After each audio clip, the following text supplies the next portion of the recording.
en témoigne. Je sais qu'il est tard, mais ce serait quand même dommage de faire une table ronde sans avoir un temps d'échange. Et je vous propose maintenant de repartir avec peut-être quelques réactions de la salle et de réinterroger nos témoins que j'invite à reprendre place dans les fauteuils cette fois-ci.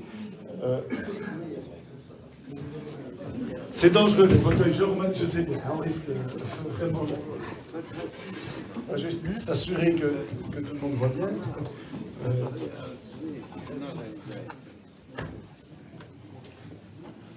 Vu l'heure, ne perdons pas de temps avec la première question, passons tout de suite à la deuxième. Et donc, il suffit que l'un se lance hein, pour que le débat reprenne vie, reprenne souffle. Hein, on a parlé de spiritualité à l'instant.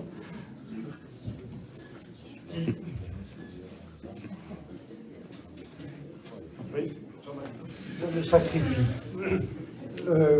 Simplement ceci, dans la théologie de la libération en Amérique latine, il y a quelques années, ça date, mais il y avait des penseurs intéressants, Segundo, alors Joseph Comblain, et alors aussi, comment est-ce qu'il s'appelle déjà, ton frère franciscain, là.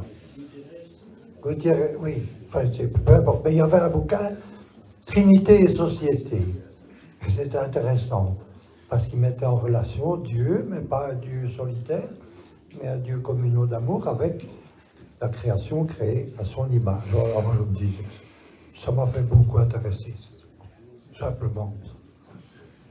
Voilà, témoignage peut-être pas question, je ne sais pas si quelqu'un veut réagir, répondre. Non. D'autres réactions, d'autres... Voilà. Alors moi, je dois dire que de mon point de vue personnel, j'aurais beaucoup de mal à faire une synthèse de ce que j'ai entendu ce soir. Je crois qu'il y a eu des accents assez sombres, même pessimistes, je dirais. Monsieur Cornet a secoué le cocotier, je pense, comme il a l'habitude de le faire. Voilà. Bon, j'ai beaucoup de mal parce que je ne sais pas si réellement nous pouvons participer à la construction de cet avenir. Bon, j'entends le dernier intervenant qui laisse un peu d'espoir, je crois, dans son expérience avec la jeunesse, qui nous parle un peu de spiritualité. Je crois qu'elle est importante et qu'on a beaucoup oublié dans les dernières décennies et même dans les derniers siècles. Voilà.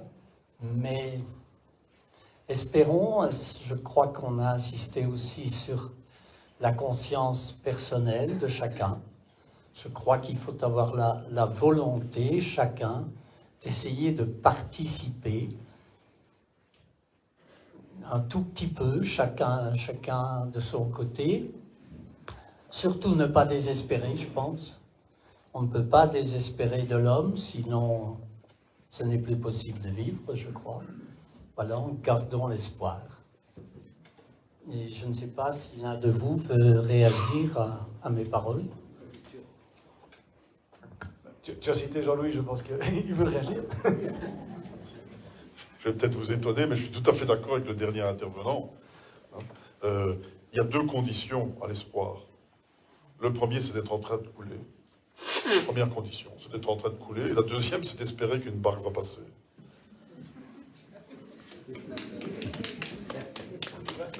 D'autres réactions, justement, par rapport à cette question de l'espoir, finalement, puisque c'est vrai que quand on a abordé la thématique, on s'est dit, tiens, finalement, on est dans un monde qui ne va pas parfaitement bien. Et donc, c'est vrai que aborder cette thématique nous faisait courir ce risque de se dire, mais finalement, qu'est-ce qu'on fait maintenant? Et donc, peut-être pour ne pas partir pessimiste, je n'ai pas entendu de pessimisme, ceci dit ce soir. Hein, mais... Je vous rassure, je ne vais pas me répéter, mais c'est pour ça que j'insiste sur deux choses. On agit, enfin, pardon, hein, ça peut sembler porte ouverte, mais je crois que c'est tellement important. On agit là où on est tel que l'on est. Parce que sinon, on est en dépression permanente. Hein, moi, je ne suis pas à Gaza pour le moment, ou en Ukraine, ou Dieu sait où. Ça ne n'empêche pas de s'informer, bien sûr, c'est déjà une première manière d'agir. mais on agit là où on est et on agit au présent. Enfin, je veux dire, voilà, je crois que si on ne prend pas une journée à la fois, effectivement, on peut tous déprimer, on peut tous en avoir marre, mais je crois que chacune, tout le monde ici, nous faisons toutes et tous ce que nous pouvons au quotidien avec nos valeurs, nos principes. Et la jeunesse est belle, hein.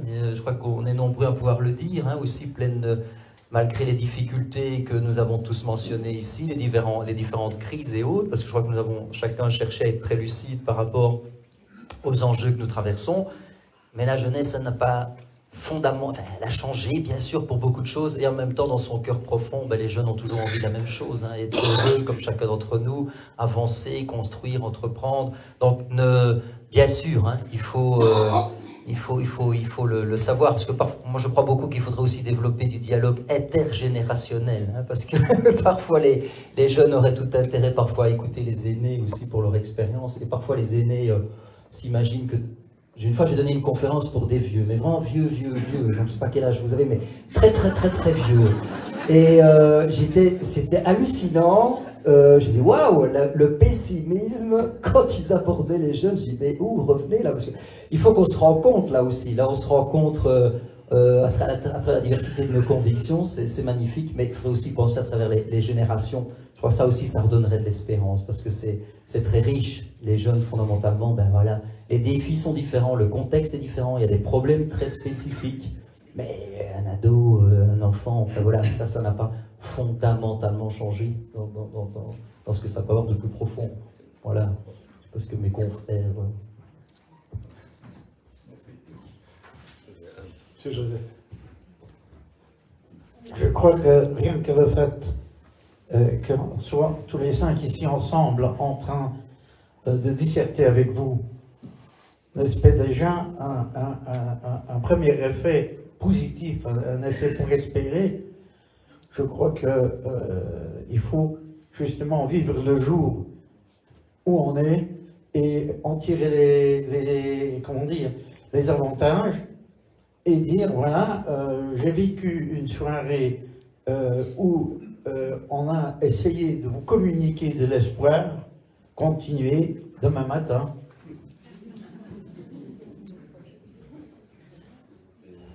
Je pense que la pire chose qui puisse nous arriver, c'est de tomber dans le désespoir.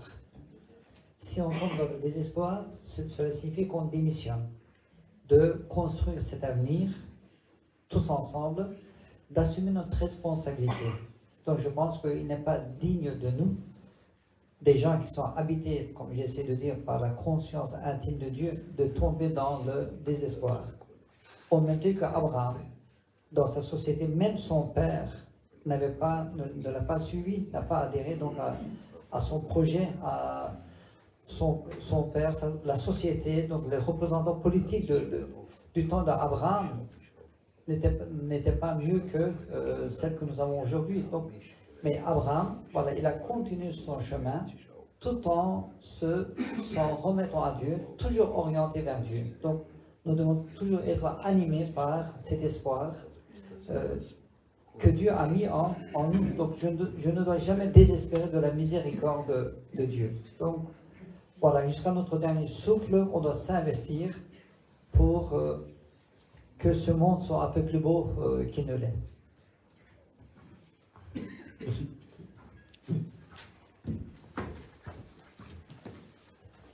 Oui, c'est pas parce qu'on tient la caméra qu'on n'a pas de questions. Première réflexion, puisqu'on a la chance d'avoir un dialogue interconvictionnel, c'est évidemment très riche, et non pas dans une vision d'opposition, mais dans une vision d'altérité, d'un regard et d'un point de vue qui est un peu différent.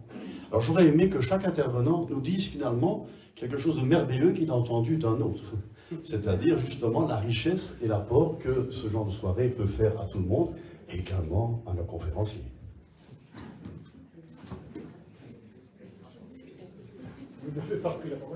Non, c'est difficile alors, parce que ça c'est une question très complexe. Il y a une chose qui m'a frappé, c'est que je pense en particulier à la conférence, enfin à l'entretien que vous nous avez donné, je crois qu'on voit quand même que dans comment vous dire cela, en étant prudent. Si vous voulez, mon hypothèse personnelle, et qui oriente évidemment mon existence, est que nous avons créé les dieux. Et que quelque part, ils nous l'ont bien rendu. Alors, certains l'ont rendu agréable et d'autres l'ont rendu vraiment tout à fait désagréable. Mais on voit quand même que dans la façon dont la nature humaine fonctionne, enfin l'esprit, le cerveau, ce que nous sommes capables de créer, nos idées, nos discours, nos fables, nos mythologies, nos théologies, etc., il y a quand même un grand axe qui sépare deux grandes orientations. Ou bien vous êtes dans une vision comme c'est la mienne, et les quelques mots que j'ai essayé de partager avec vous tout à l'heure, qui est en fait une raison qui est celle de l'autonomie. C'est-à-dire qu'en définitive, l'humain est vraiment face à lui-même. Il regarde devant lui, et que voit-il? Eh bien, il voit le miroir, et le miroir de sa conscience, de ce qu'il est, et il ne voit que cela. Et donc, c'est vraiment la voie de l'autonomie. Alors, c'est pas la voie de l'autarcie, hein. Ça ne veut pas dire que nous sommes tout seuls, isolés. C'est vraiment la voie de l'autonomie, c'est-à-dire de l'homme, de la femme, et il en manque ce soir, c'est peut-être le seul point négatif. Mais enfin, c'est compliqué, parce qu'en matière de conviction, on ne peut pas toujours nécessairement avoir de la parité. Donc c'est comme ça. Ça aussi, c'est la problématique, justement, de mon deuxième mot, l'hétéronomie. Et l'hétéronomie, qu'est-ce que c'est? Alors c'est précisément quelqu'un, une femme, un homme, qui va aller chercher sa loi, les raisons d'être de son existence, dans un ailleurs, qui peut être évidemment une altérité, mais dans un ailleurs, comme par exemple, vous nous l'avez montré, en allant puiser vos idées, vos réflexions dans le Coran, qui a pour vous quelque chose d'extrêmement important, sacré, n'est-ce pas? Et aussi avec toute sa dimension incréée, dans la mesure où il est vraiment un texte révélateur. Et ça, alors, c'est la deuxième grande voie. Donc, c'est la voie de l'hétéronomie, c'est-à-dire qu'on va chercher ces discours et on va donc chercher le sens ailleurs qu'en soi, et donc ailleurs que dans l'autonomie, voilà, inévitablement. Et ça donne quand même deux grandes orientations dans l'humanité, dans l'histoire des humains, dans l'histoire des idées, et ça fait qu'on prend vraiment, je crois, en matière de vie concrète, qu'est-ce qu'on fait dans la vie de tous les jours, où va-t-on chercher ses idées, où va-t-on chercher ses forces, où va-t-on chercher son énergie, où va-t-on chercher son espérance, ses espoirs, etc. Est-ce qu'on va les chercher dans une hétéronomie, ou bien est-ce que l'on va les chercher dans une autonomie, en étant bien entendu attentif au fait que nous sommes tous semblables et égaux, et que donc ce sont des autonomies qui rencontrent des autonomies. Mais est-ce que cette hétéronomie, elle n'est pas similaire à, je ne sais pas moi, quelqu'un qui se ferait toujours, qui citerait Karl Marx en permanence, ou Dieu sait qui, quand on dit finalement, est-ce que se référer à un patrimoine littéraire, quel qu'il soit, quand il est religieux, c'est pas forcément chercher, enfin on va toujours chercher hors de soi d'une certaine manière. Le Coran, la Torah, la Bible sont finalement des compilations d'expériences humaines qui... Ouais, on est d'accord. Enfin, non, on ne sera peut-être pas d'accord avec mon ami musulman, mais on n'est pas d'accord, ça va, oui, bien sûr. Mais enfin, il y a encore aussi une diversité de points de vue, ça dépend évidemment. Mais en attendant que l'être humain se mette en scène, c'est Dieu, c'est inévitable, mais... la critique de Feuerbach était loin d'être idiote quand il parlait de mécanisme d'aliénation anthropologique. Moi je n'y vois pas une aliénation, mais incontestablement, on ne peut parler du divin qu'à partir de nos catégories humaines, expressions humaines, ce qui fait que la Bible est profondément anthropomorphique et qu'il faut apprendre à décoder. Le problème, c'est si effectivement on confond Dieu avec un bonhomme sur un nuage qui est en train de dire « toi, tu es malade, toi, je t'envoie la lèpre hein, parce qu'on s'amuse bien quand même dans la Bible. Mais donc, c'est apprendre à décoder des expressions littéraires diverses et variées de je ne sais quoi sur lequel finalement on ne sait rien dire. Moi j'aime la tradition juive pour ça, hein, Exode chapitre 3 verset 14 si je ne m'abuse, quand Dieu, celui dont on ne peut pas prononcer le nom, se révèle à Moïse, je suis celui qui est, démerde-toi avec ça. Nos amis musulmans, je pense que vous avez Dieu sait combien de manières de nommer le divin, il y a quand même combien dans le Coran, 100 noms 1199, et alors le centième, il n'y a pas de truc. Bon, ben là, c'est assez intéressant finalement, ça vient équilibrer cette tentation de croire qu'on a figé le divin dans quelque chose, mais là c'est le rapport évidemment, je suis d'accord qu'on a aux Écritures, soit on accepte ou non qu'il s'agit d'un matériel humain dans lequel on discerne quelque chose de divin, comme on peut le trouver ou pas, en fait c'est un grand débat. Mais enfin voilà, intéressant. Donc, voilà. Qu'est-ce que voulez-vous dire par débrasse-toi avec ça? Oui, non, pardon, c'est pas manque de respect. Excusez-moi, non, c'est un très grand manque de respect. Ah non, pas du tout, pas dans mon chef, pas du tout. Non, au contraire, j'aime profondément ce verset parce que, je le disais sur un ton ironique, mais c'est pas du tout. Oui, je suis d'accord, mais pas du tout un manque de respect. même... Au contraire, parce que je le disais avec un grand sourire, parce que je trouve qu'il y a quelque chose de justement... Ne cherche pas quelque part à tout posséder, à tout savoir ou enfermer le divin de manière idolâtrique. Hein, c'est quand même une tentation permanente de tout le peuple hébreu. Parce que qu'est-ce qu'ils font dans ce temps-là? Ils sont en veau d'or, je ne vous apprends pas l'histoire. Et au contraire, laisse une page blanche, laisse cette précaution, cette humilité de... Voilà. Non, c'est pas du tout avant le respect, au contraire. J'aime beaucoup je le faisais à la liégeoise, avec un peu d'ironie.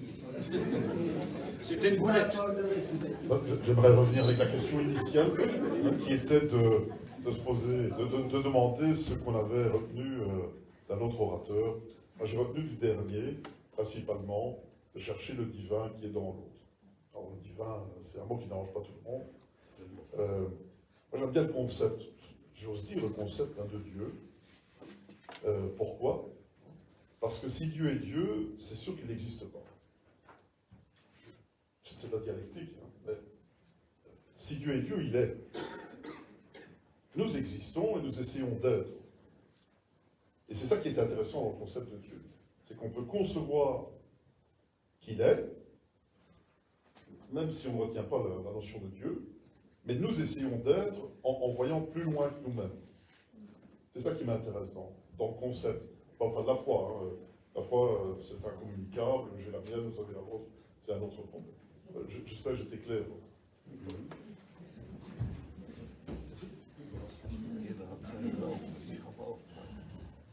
Ce qui m'a particulièrement attiré mon attention juste, c'était les propos de Sébastien qui disait que construire l'avenir, c'est au présent. Oui, le présent, chaque instant présent, pour moi, est un présent divin. Donc je dois utiliser ce présent divin afin de construire donc, un bel avenir que Dieu sollicite de notre part. On doit s'investir pour construire un bel avenir avec chaque instant présent qui nous sont offerts par le Créateur du temps et de l'espace. Vincent, tu avais une question? Oui. Je vais profiter des conférenciers pour peut-être mieux comprendre la notion d'espoir avec laquelle j'ai un peu de mal. J'ai du mal à bien comprendre ce que c'est. Et on échangeait avec mon voisin sur l'espoir et l'espérance aussi, et peut-être rebondir sur le commentaire de Jean-Louis qui disait, si j'ai bien compris, il faut couler, et l'espoir c'est qu'un bateau passe. Il me semble que pour s'en sortir, il faut, pour éviter de couler, il faut plutôt nager qu'attendre qu'un bateau passe. On est dans les métaphores. Hein, il me semble que le travail est plus fort que l'espoir. Je suis un peu perdu là-dedans, est-ce que vous pouvez m'éclairer? comme j'ai utilisé la barque, je suis d'accord avec toi. Je vais passer la parole rapidement à quelqu'un d'autre, mais tout à l'heure, je pensais, en même temps que j'énonçais le problème de la barque, je me disais, mais au fond, on a parlé de pessimisme et optimisme. Le pessimiste, c'est celui qui étant sur le Titanic, s'est dit, ça y est, je suis foutu. L'optimiste, c'est celui qui se dit, bah, ça va aller. Le réaliste, c'est celui qui était resté à Londres ou qui était aux États-Unis et qui a fait en sorte qu'après le naufrage du Titanic, il y a assez de barques pour tout le monde sur les bateaux qui coulaient. Voilà. Mais je pense que tu as raison sur le fait qu'il y a un moment, il faut quand même se prendre en charge pour devancer les choses. Et que dis-tu de l'espérance? Ah oui, l'espoir et l'espérance, c'est pas pareil. Ici, on parle d'espoir. L'espérance, mais bon, c'est ma définition, hein, je la partage avec moi-même. Pour moi, l'espérance, elle a un rapport direct avec la foi. Ça, c'est autre chose. Maintenant, ça ne veut pas dire pour autant que sur les athées ou agnostiques, on n'a pas d'espérance. Simplement, la nature de la foi est différente.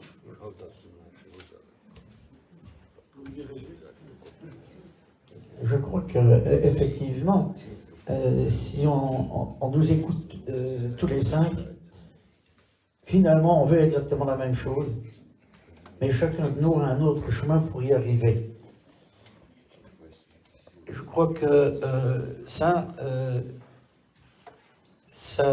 génère, pour moi en tout cas, une énorme espérance, c'est-à-dire déjà la compréhension entre des gens qui ont je dirais, des réflexions tout à fait différentes, mais qui veulent exactement la même chose. Et je crois que c'est ça qui est important. Merci. Monsieur, oui. Oui, juste une question. Moi, j'ai un peu l'impression qu'il y a quelque chose dans le fait de ressentir Dieu à l'intérieur de soi, de ressentir cette expérience divine un peu charismatique ou quand il y a dans des différents mouvements. Et alors, moi, ce qui m'interpelle un peu, c'est que dans l'histoire de l'humanité, on a quand même eu un événement incroyable qui est le Christ qui s'est révélé, donc le Fils de Dieu. Et donc la révélation s'est arrêtée à l'évangile de Saint Jean. Et il suffirait peut-être tout simplement de le connaître, donc connaître les évangiles, connaître le Christ, plutôt que de rechercher Dieu à l'intérieur de soi. Et voilà, donc c'est un peu l'impression que j'en ai eue de cette soirée-ci, où je me suis dit, on oublie quand même un peu vite le Christ, qui s'est quand même révélé à nous, qui s'est fait connaître, et on le met un peu de côté, et on essaye de le découvrir à l'intérieur de soi, donc par cette gnose, donc cette connaissance divinisante, qui est un peu, enfin, qui pour moi personnellement me dérange un peu, parce qu'on a l'impression qu'on est face à une multitude de petits dieux individuels qui ont tous une certaine vérité à exprimer et qui est peut-être contraire à la vérité révélée. Donc voilà, c'est tout. Oui, une réflexion alors là-dessus, parce que évidemment, votre réflexion, votre remarque, elle vient à partir du moment où on parle de l'humain, non, du divin dans l'autre. Avez-vous dit, moi je dirais l'humain, c'est déjà tellement complexe comme ça, donc n'ajoutons pas le divin. Ceci étant, le Christ n'a pas toujours été le Christ, vous le savez. Il a d'abord été Jésus. Et ce Jésus est devenu un Christ, en grec Christos, c'est-à-dire celui qui a reçu l'onction, et donc il y a ce que les exégètes appellent une Jésus-christologisation, c'est-à-dire on va commencer à fabriquer celui que l'on lit aujourd'hui à travers les textes. Alors vous dites, vous parlez de la gnose, alors ça c'est toujours, comme il y a deux grandes perspectives d'autonomie et d'hétéronomie, il y a deux grandes perspectives. Une est une perspective d'immanence, immanentiste, même immanentiste, comme on vient de l'entendre ce soir, et puis il y a une perspective beaucoup plus transcendantale, voilà, qui est plutôt la vôtre, avec la grande différence, c'est que dans la gnose, eh bien, le salut, il vient par la connaissance, et pas par une action. Ceci étant, vous dites l'évangile de Jean, mais, sauf que vous savez que, et c'est toujours, d'ailleurs c'est des textes absolument fabuleux à lire, hein, c'est 2 tomes dans la Pléiade, c'est les textes apocryphes, et les textes intertestamentaires, et là vous vous rendez compte que des évangiles, il y en a pléthore. Il y en a pléthore, avec des choses pour le moins surprenantes et parfois même un peu loufoques. Jésus passe à travers les murs, enfin bon, il y a toutes sortes d'histoires. Bon, mais qu'est-ce qui fait que ces textes ont existé? Ça, c'est une vraie question. Qu'est-ce qui fait que ces textes ont existé? Et pourquoi ces textes ont-ils mis de côté? C'est-à-dire, pourquoi y en a-t-il eu 4? C'est-à-dire, pourquoi... oui, 4 évangiles. C'est-à-dire, pourquoi y a-t-il eu une clôture, à un moment donné, une clôture canonique? Pourquoi a-t-on décidé de les arrêter à 4, de dire que, en plus, la révélation était clôturée, et vous connaissez ce grand principe théologique qui dit tout ce qui est dans le Christ est révélé et il n'y a rien d'autre qui vient après. Donc ça fait vraiment réfléchir sur les mécanismes que les humains vont commencer à mettre au point quand ils vont être confrontés avec cette espèce de bouillonnement que les humains ont en eux quand ils entrent dans les processus de fabrication de leur Dieu. Et alors, on a toutes sortes de questions comme celle-là.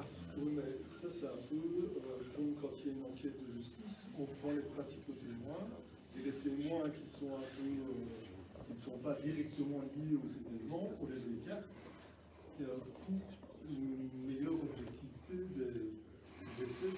Donc ici, avec les évangiles, moi, ça ne me dérange pas qu'il y en ait eu une multitude à partir du moment où on a pris quand même les évangiles des témoins directs, donc les apôtres, les symboles, et que ceux-là ont été les plus crédibles.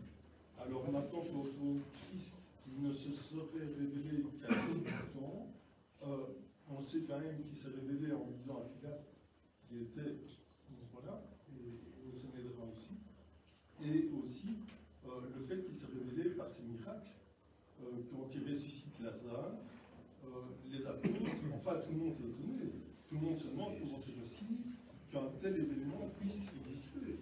À l'époque, c'était quand même une civilisation grecque latine, donc c'était quand même des gens qui étaient, comment je vais dire, qui avaient une certaine philosophie, donc ce n'étaient pas des sauvages qui auraient pu se laisser impressionner par un événement qui aurait été surnaturel. Et là, quand ils disent au Christ, n'y va pas, ça ne sert à rien, ils sont déjà, c'est-à-dire qu'il était vraiment, effectivement, mort. Et quand ils le voient ressusciter, eh bien, les foules le suivent, parce que forcément, c'était quelque chose d'extraordinaire.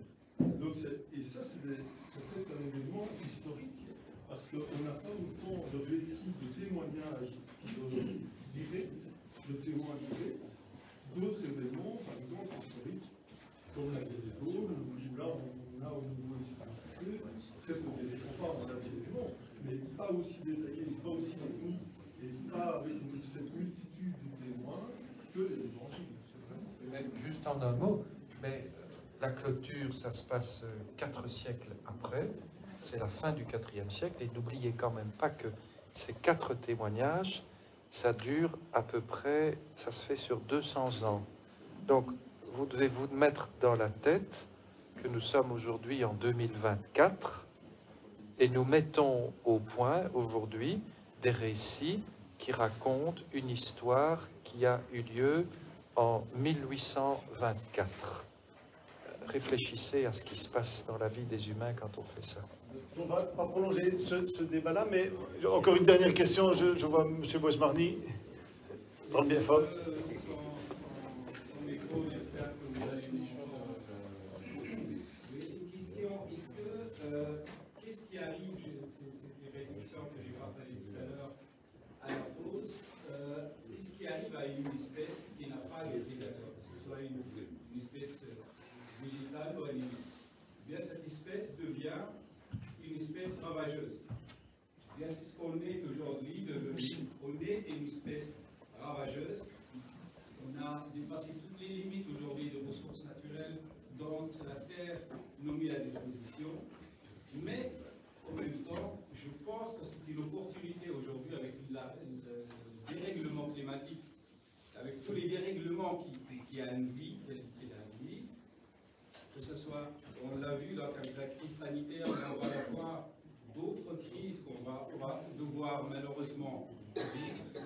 Eh bien, est-ce que ce n'est pas une opportunité pour faire face à ces menaces, qui seront des menaces multiples, pour faire face, pour faire front et de bâtir un nouveau monde à partir d'aujourd'hui, je suis tout à fait d'accord, de commencer aujourd'hui et surtout avec des jeunes, de pouvoir se projeter vers quelque chose de positif, tous ensemble.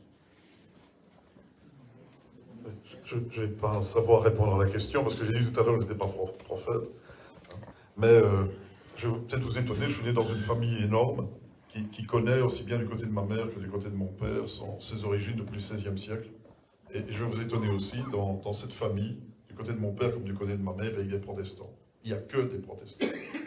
Et on avait d'énormes réunions de famille, à l'époque, ça se faisait beaucoup. Il n'y en avait pas un pour avoir la même vision du Christ que l'autre. Et en plus de ça, vous me voyez, je vais pas l'air petit, je suis vraiment un des plus chétifs de la famille, aussi loin que je me souvienne, mes oncles, voilà.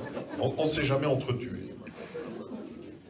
Pourtant, les débats théologiques étaient terribles, c'est peut-être ce qui m'a conduit à étudier la théologie. Et en fin de compte, je me rends compte aujourd'hui que je suis parfaitement ignorant. Voilà. Alors, la question qui est la nôtre aujourd'hui, et c'est celle-là qui est intéressante, c'est de savoir comment, avec toutes nos différences, au niveau de la foi, principalement, parce qu'on est dans l'inter-convictionnel, hein, donc c'est pas l'inter-religieux, c'est l'inter-convictionnel. Hein, ça englobe l'agnosticisme, l'athéisme et toutes les variantes possibles, voilà. Hein. Comment réussir à concevoir une société sans s'entretuer, en fait? C'est ça la vraie question. J'ai pas la réponse. J'ai dit tout à l'heure, il n'y a qu'une solution, il faut un contrat social solide, et même j'ajouterai aujourd'hui, à l'échelle de ce qui se passe, hein, on est comme face à un Rubik's Cube qui tous les jours prend une face en plus. Donc je suis convaincu d'une chose, c'est que sans contrat social mondial, solide, on n'y arrivera pas. Parce que les problèmes sont mondiaux, il faut donc une solution mondiale. Voilà, merci. Je vous propose d'en rester là pour cette partie d'échange. Oui, vous vouliez réagir, oui. Oui, si je peux me permettre, bien sûr. en venant beaucoup plus terre à terre, mais sur base de que tout le monde s'est réjoui qu'il y a eu là tantôt avec les jeunes un contact très positif, sur base aussi du constat de M. Beltrame que le meilleur moyen de faire bouger les choses, c'est de travailler par la pédagogie d'un projet. Moi, je propose que, soit avec cette promotion ou avec la promotion suivante, puisque je crois que l'objectif est de continuer avec les jeunes, eh bien, on essaye de leur demander qu'ils dégagent par eux-mêmes un projet concret en collaboration avec tous ceux qui ont participé ou qui participeront l'année prochaine. Et que ce projet concret, soit vers l'environnement, soit vers la solidarité, bien qu'ensemble, à Arlon, on mette les moyens pour essayer de les aider à concrétiser un projet concret et qui nous permettra, d'au-delà des discours pessimistes ou optimistes, que ce soit en autonomie ou en hétéronomie, mais qu'on fasse que ces jeunes soient contents de participer et soient des acteurs et qu'on les appuie dans un projet concret. Voilà ma proposition positive. Nous avons bien fait de vous donner la parole. Voilà, et comme grâce à Jean-Pierre, nous avons été filmés, vous avez été enregistrés, et donc nous aurons tout le loisir de réécouter cette proposition. Je tiens vraiment à vous remercier chacune et chacun d'être venus ce soir, tout d'abord, et puis pour la qualité de l'écoute, la qualité des échanges. Merci bien évidemment à chacun de nos intervenants. C'est une longue après-midi, une longue soirée, et pour plusieurs d'entre vous, un retour encore à faire. Le retour à Liège, cher à José Appart, c'est pas si près, hein, il faut quand même... Voilà, il y a quand même quelques kilomètres. Merci au groupe qui a préparé cette table ronde, hein, et bien sûr à Litella qui nous a si agréablement accueillis. Et au modérateur. Voilà, et au modérateur qui vous a modéré. Voilà, bonne soirée.